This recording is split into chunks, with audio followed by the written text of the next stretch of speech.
dalam pengalaman saya pernah awalnya hanya 5%, menangnya 45%. Nggak kebaca oleh survei.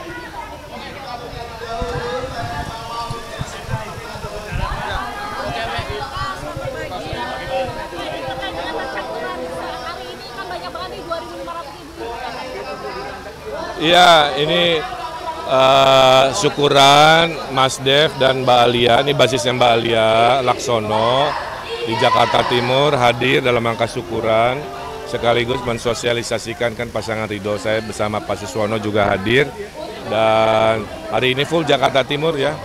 Mayoritas tadi pertanyaannya kan sama ya, program prioritas kita ada 1 juta lapangan pekerjaan tentang pendidikan gratis diapresiasi.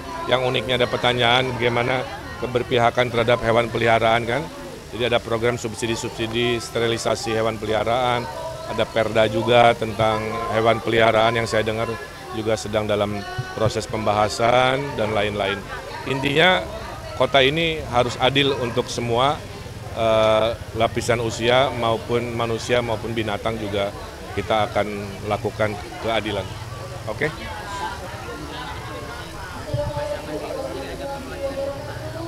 Kita mah optimis, menang 1 putaran, angka-angka juga menunjukkan baik, alhamdulillah.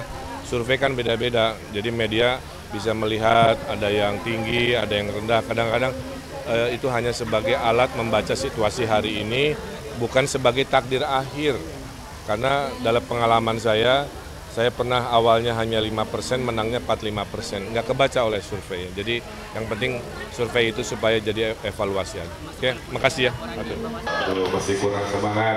Saya kasih pantun dulu, karena calon gubernur harus jago pantun. Malam-malam mencuci beras, di pasar Kuitang jualan talas, yang barusan jawab salam dengan keras, saya doakan hutangnya lunas. Korban pinjol banyak Pak.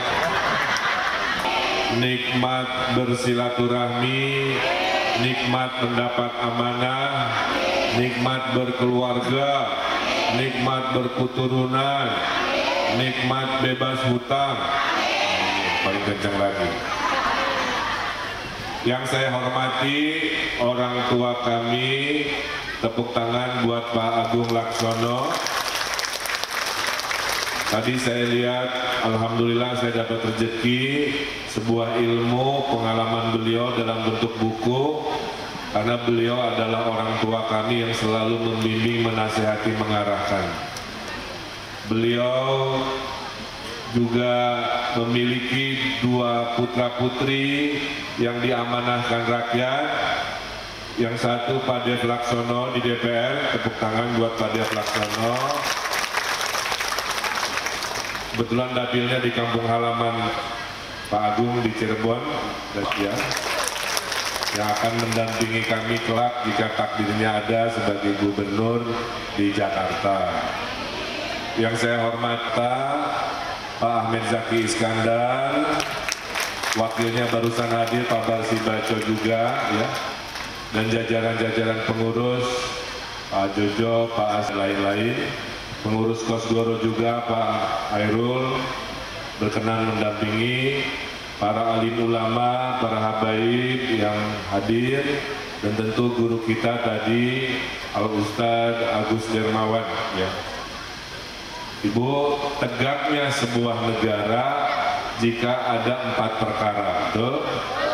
1, jika selalu menggunakan ilmunya ulama. Pak Agus tadi itu jadi referensi saya tadi, bahwa katanya akidah harus kuat, rasionalitas harus kuat, ilmunya ulama, adilnya pemimpin. Jadi doakan saya golongan pemimpin adil. Sudah saya coba praktekkan 10 tahun menjadi pemimpin adil di Kota Bandung dan di Jawa Barat, dan insya Allah tetap akan menjadi pemimpin adil yang menyayangi, mencintai ibu bapak di Jakarta. Jadi tegaknya negara kalau selalu menggunakan ilmu para ulama, adilnya pemimpin, dermawannya lagi orang-orang kaya. Punya Gus Dermawan, pasti kan kaya. Namanya dermawan, dimulai dengan kata kaya dulu, baru dermawan. Yang keempatnya adalah doa-doa duafa, ya, kita doakan. Pak Agus, selaku Ustadz, saya ini dibekali 5 perkara oleh ibu saya. Anakku kalau jadi pemimpin ingat-ingat 5 perkara ini ya. Jadi saya sangat taat pada ibu saya dulu. Kenapa? Karena ridallahu fi ridho walidain. Tidak datang ridho Allah tanpa dimulai dari ridho orang tua ya. Ibu saya membekali 5 perkara, makanya nanti menilai saya 5 tahun ke depan kalau takdirnya datang di 5 ini aja. 1, anakku, niatkan kekuasaan itu niatnya untuk ibadah, bukan niat cari kaya, bukan nyari popularitas. Wa ma khalaqtul jinna wal insa illa liya'budun, niatnya ibadah. Jadi tenang, tadi mau dicaci, dimaki, selama saya tidak melanggar syariat, tidak melanggar hukum, itu mah sunatullah Pak. Pemimpin itu makhluk panggung, berdiri dilihat di komen, duduk diam di komen, pakai baju kuning di komen, tidak pakai baju kuning apalagi, kan begitu ya. Nah itu sudah sunatullah, yang penting jaga ibadah.